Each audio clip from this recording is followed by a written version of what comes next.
I am so grateful to have overcome devastating challenges over my lifetime.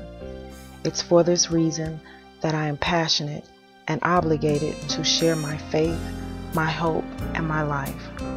My faith is in God, my hope is in His promises, and my life is for this purpose. I am Yvonne Roundtree, and this is Everyday Matters.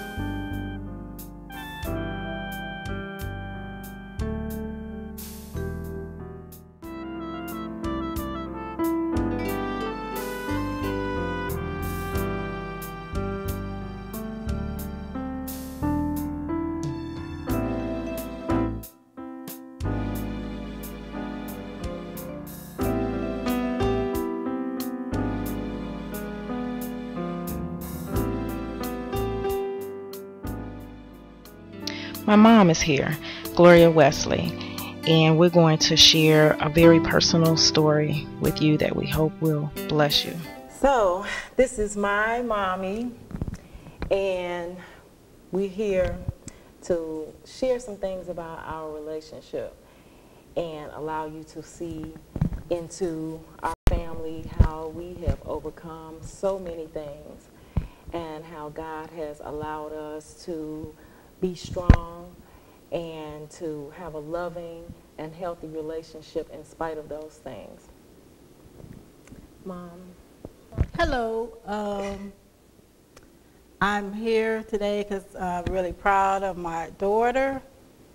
And if there's anything that I can do or we can do or say to help someone else's family, I ask the Holy Spirit to come in and allow me to do that.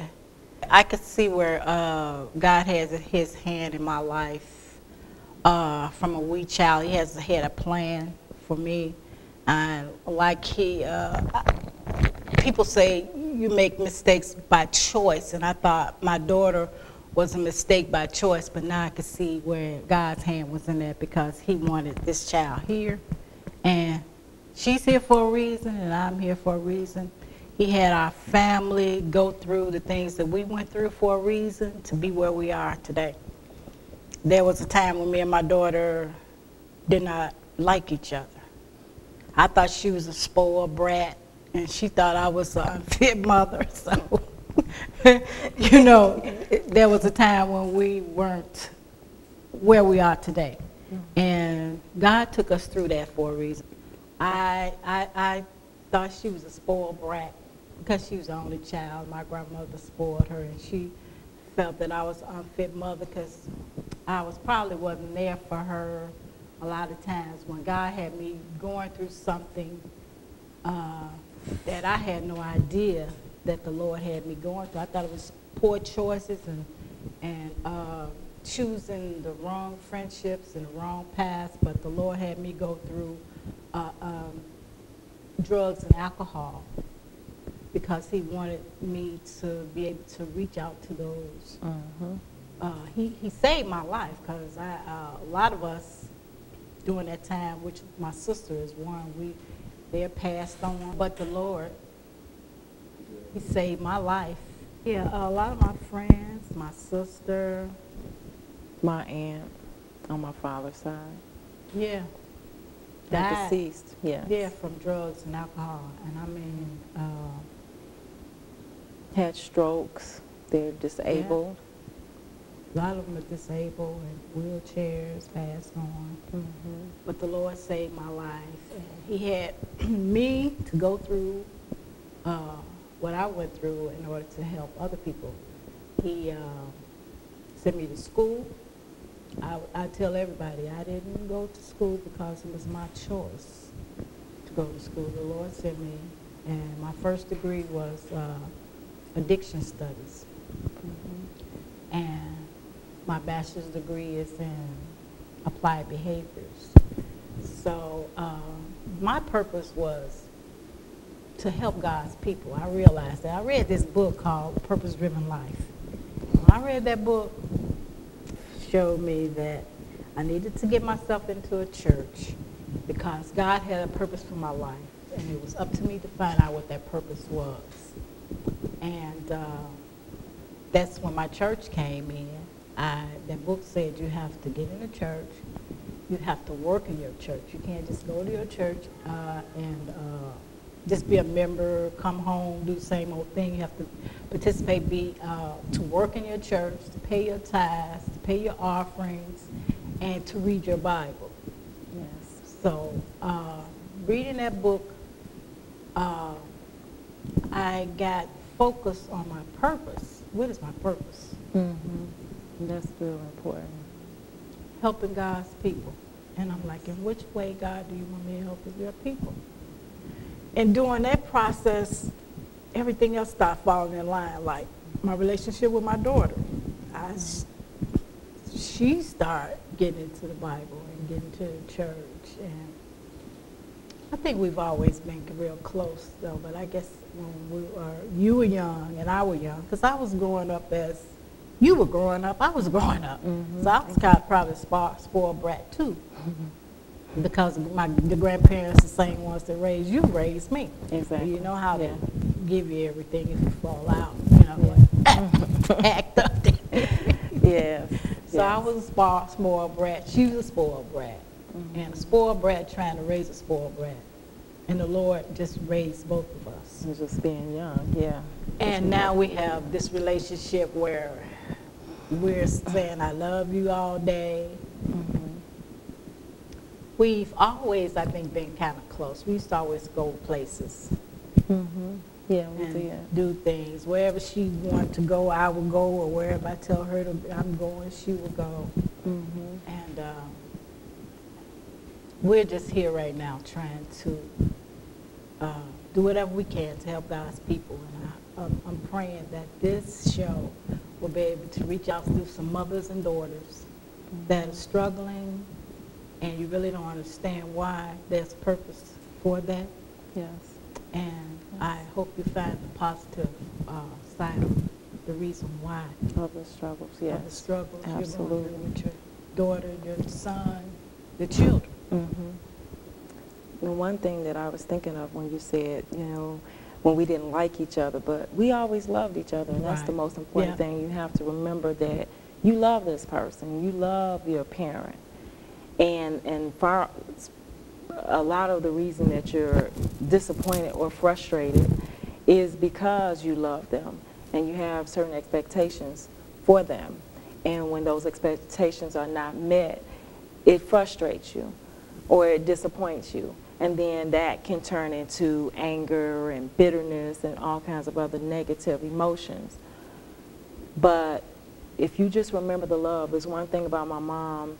My great-grandparents raised me, so I didn't see when she was in her drug and alcohol use. I didn't experience some of the things that some of you all experience when your parents are in that lifestyle. But like she said, my mother wasn't there for me. I didn't understand why was my great-grandparents raising me and not her and not my father, because my father also was in that lifestyle. They weren't together, but they both were in that lifestyle. And I was just blessed to have extended family members like my great-grandparents who raised me and my mother's mom who led me to the Lord when I was a child. And I had my father's mother and father.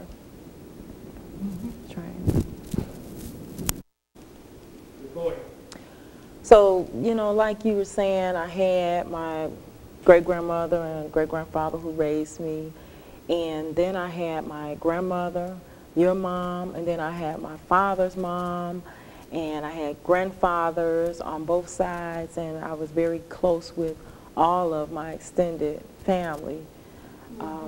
And so it was a blessing. So it shielded me from a lot of things that I could have experienced, but I didn't. And it's like my mom said, that there was a purpose for it.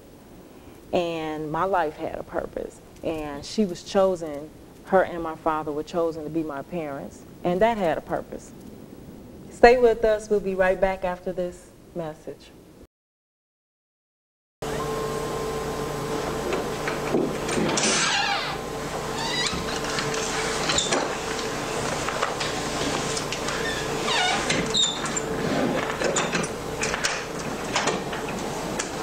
You know what time it is? Yes, this just like I do on my day off. It's worry about you. Oh, sorry, Mom. Me and Haley went out for a couple drinks. No harm done. No harm done. You're drunk, underage, without a job, not going to college. I should throw you out in the street just to teach you a lesson. Whatever happened to my sweet, precious, straight-A Jessica? You want to end up a waitress like me? No?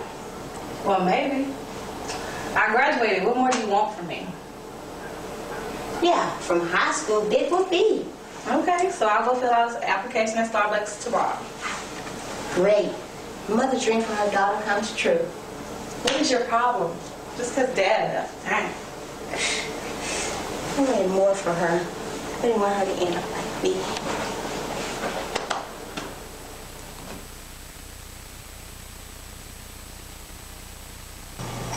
Girl, I cannot wait until Gus and Arnold show up. Those boys are so fine, and they really know how to show a girl a good time, too. Yeah, girl, you do got away with it, but that's up with guys. You got away with men. And if things go well, I'm going to invite over Mark and Todd, too. I think they got the hots for you. That sounds good, girl. We can have a grand old party tonight. Hey, girl. Anything for you, boo. Girl, I need to have some fun. After last night, my mom was tripping about me coming in late. What happened? You weren't even that drunk. I guess. But she was giving me the third degree about not working, not going to school, blah, blah, blah. What does she know? Still working at gyms. Girl, keeping them ramens on the table. I swear, I've never known any family to eat as much ramen as yours has. I mean, I enjoy frozen dinners. The meat is frozen, but it's still meat, not meat flavored. Hey, shut up. That's not even funny. I'm sorry. Do you need a job? Bill Miller's is hiring, $9 an hour. Half off on barbecue plates. Girl might have to take you up on that offer sometime soon. But I think she wanted more from me. Something better. I've got to go home. Oh, come on, Carrie. We're going to a new place. She wants to go home, right? Let's go. Whoa! You okay to drive? Yeah, I'm fine. You sure? Relax. What's a few beers? If you don't stop your friend from drinking and driving, you're as good as dead. Drinking and driving can kill a friendship.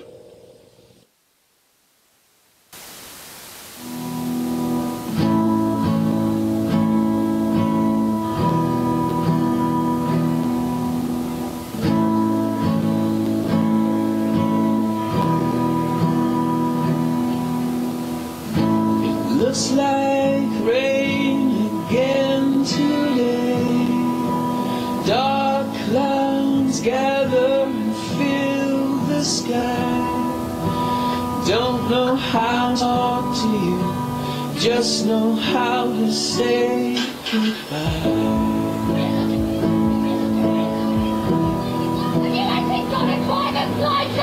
I don't think something is saying what I'm saying, George.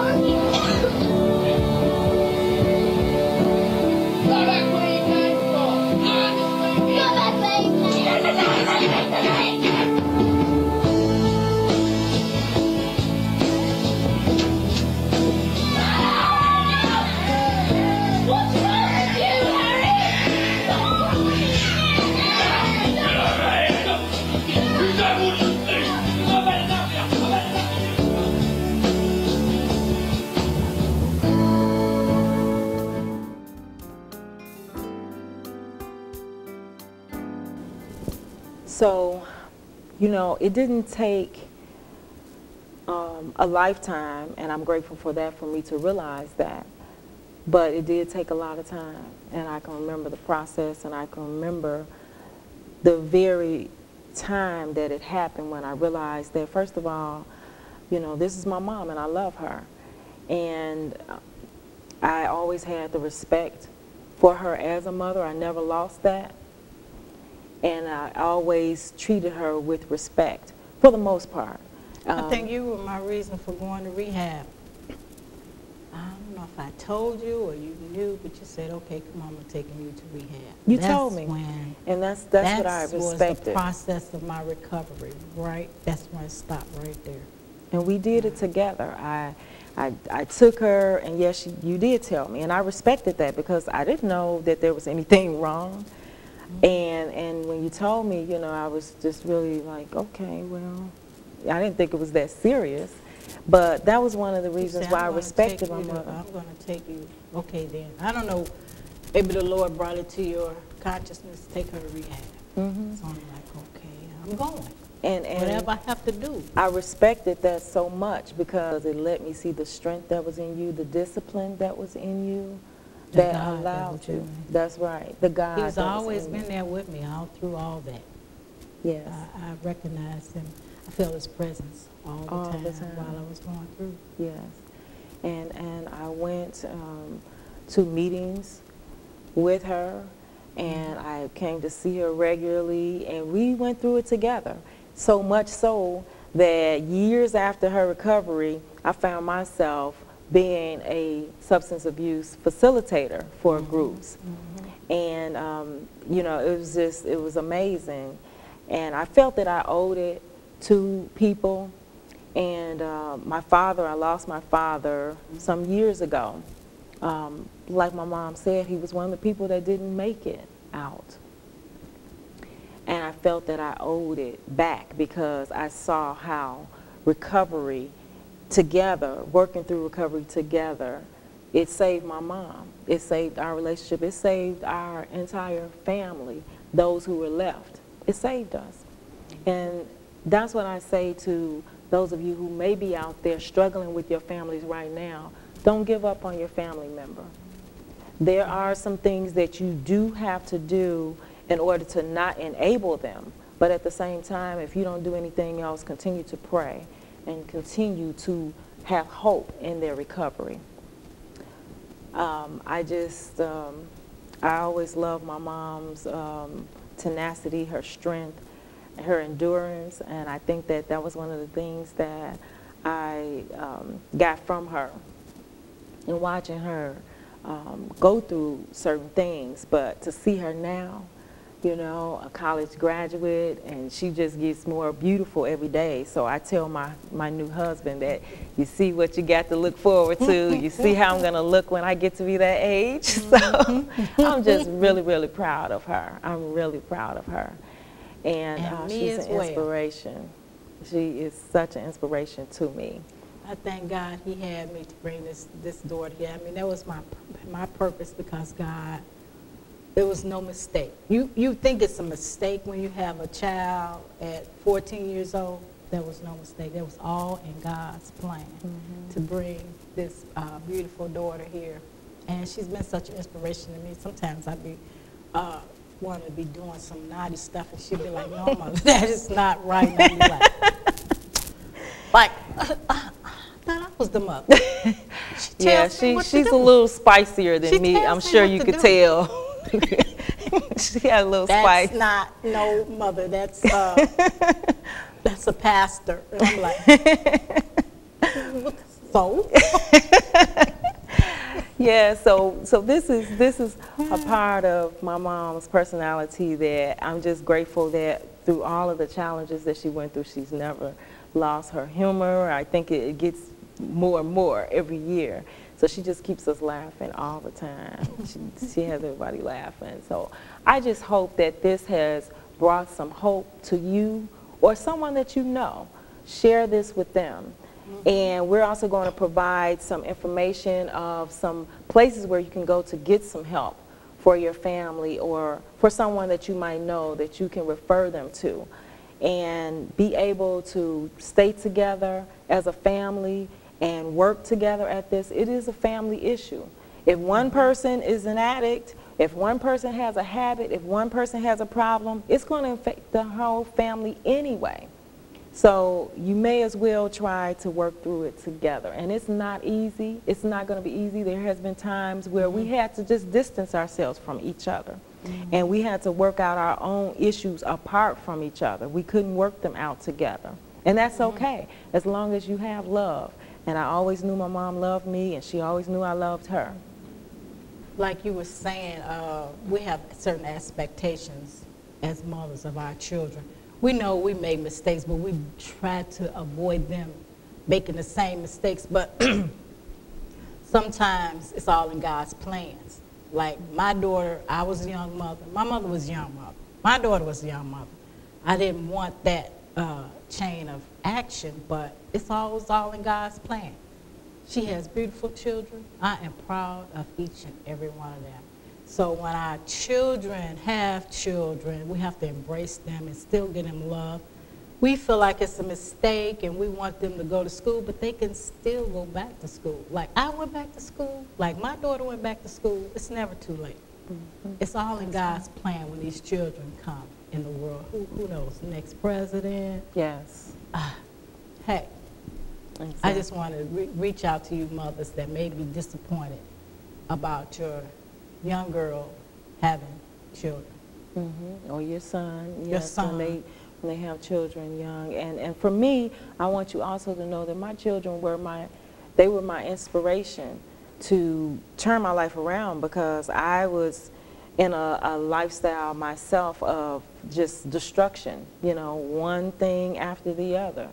And my children, like my mom said, made me realize that I didn't want to see them go through certain things. So I had to, so to speak, get it together. And I did it for them, so they became my inspiration. And so that's why they're not a mistake. They may not have been expected by you, but nothing is a mistake to God. He knows all things. He planned everything. So it's not a mistake. And that's the reason why we should turn to him. He is our creator and he knows all things. He has control of all things. So we turn back to him to give these things to him, give our lives to him. Because truly, once we make what we consider a mess, he can turn it into something that you never would have thought that it could be. It's like making lemonade out of lemons, and we've all heard that expression, but that's what it's like. And he's able. He's able. It's awesome. He is Awesome. able and awesome and willing. And sometimes it gets to a point where that's all you can do. If you've done everything else, try him. Try God. Because that was where I was. I got to a point in my life where I said that I want something different. I want my life to be different. I want to see a change in my life. I, with my smart self, had done everything that I knew to do. And trust me, I've always been a very adventurous person. I haven't been afraid of many things. So I did some things, and none of them gave me the peace and the joy that I got when I gave my life to the Lord. No amount of money, no job, no man, no nothing gave me the love and the joy and the peace that I was seeking. Yes, outside of being very proud of my family, we're very close now. There's nothing we wouldn't do for each other. No. The Lord planted my feet in my church as well, because after I read that book, I wanted to go to church, but I was in school, so I wanted to only do so much. I wanted to go to Sunday school and regular church, and I didn't want to any more books, because I had books from school, and I didn't want to have any books. So they asked me if I wanted to join this class, and I said, oh no, I got enough books. Just let me go to regular Sunday school. I remember that. I remember when you... I just want to go to regular Sunday school. So somehow I wind up in the class with the books. And I'm like, woo, okay, Lord, this must be what you want me to do, because this ain't not me. I do not want to go. So I just surrender. You know, a lot of things you just have to surrender. When he's pointing you in the way that he wants you to go, you just have to surrender. Not fight it, just do it. Just surrender. And you got to trust him. And there's nothing more tranquil than to put your trust in the Lord. There's not too much I worry. I mean, matter of fact, I don't worry about anything. It might be concerned for a second, then I turn it over, and I let it go, and I trust him. I know he's going to take care of it. It's just a matter of us being patient. You know, I was a person that I wanted things to happen right now. Yes, If it ain't happening yes. right now, I'm trying to do something to We're make gonna it happen. Yes. You know, like I can do something. And all we do is make a mess. He showed me you can't do nothing without me. Yes. You can't go to so nobody. true. I'm gonna put you in a corner where you can't turn to nobody but me. And after I realized that, I stopped trying to turn to anybody but him.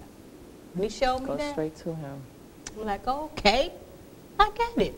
You know, sometimes you just have to sit back and look at what God is trying to show you and surrender, because he's always trying to show us different things. And he showed me things, and you're looking at a miracle. Yes. You're looking at a miracle. We are I'm a living both testimony. miracles. Our entire family is miracles. Miracles. Yes. So I just wanted you to see what God is able to do and how he's able to do it. And even further, my mom now is in the social service field, and she's going to be available if there's anyone out there, if there's a mother out there, or even a daughter or a son out there. If you want to hear from her, we're going to give her an email address, and you can email her directly, and we'll give you that information after the program. And thank you for joining us. God bless you. My first blunt when I was 6 years old. If I didn't have a joint, I was hitting a bong. That's how I started, every day. Pain medication was my other drug of choice. I dropped my first pain pill when I was 15. I flipped out. I climbed up on the roof, laid down near the edge, closed my eyes, and just rolled off. 9 days later, I woke up in the hospital on life support, with 2 broken legs and a messed up back. I used to get free methadone from the free clinic. You had to swallow it in front of the nurse. But once I got outside, I threw up in these little plastic bags so my friends could get high too. People will drink each other's piss to get high. Later, I moved on to Vicodin. Once the Vicodin ran out, I got turned on to Percocet. Before long, I was taking Vicodin, Percocet, Lortab, and Darvocet. I planned my life around pills. I spent most of my time trying to figure out how to get more. I worried about whether I had enough, how many could I afford, what if I couldn't get any more. Why is it that when life is great, we get bored of it? Next thing you know, I was taking Oxycontin. And once I heard that Oxycontin could be crushed and snorted, I couldn't believe how fast it worked and how high I got. Right after I learned how to get my pills from the internet, I found out about a little secret called open house. If you want easy pickings, go to an open house in the right neighborhood. While I pretended to use the toilet, I stole every single painkiller that was in the medicine cabinets, whatever I could get my hands on. Oxys, Percs, Vikes, Lortab. If I didn't get my meds, I couldn't move. I couldn't get out of bed, I couldn't shower, I couldn't go to work. I couldn't hear people talking to me because my mind was focused. Join Everyday Matters discussions. Share your reviews, comments, and questions. Go to Everyday Matters TV at googlegroups.com and join us today. The choices that you make today will determine the life that you live tomorrow. Everyday Matters.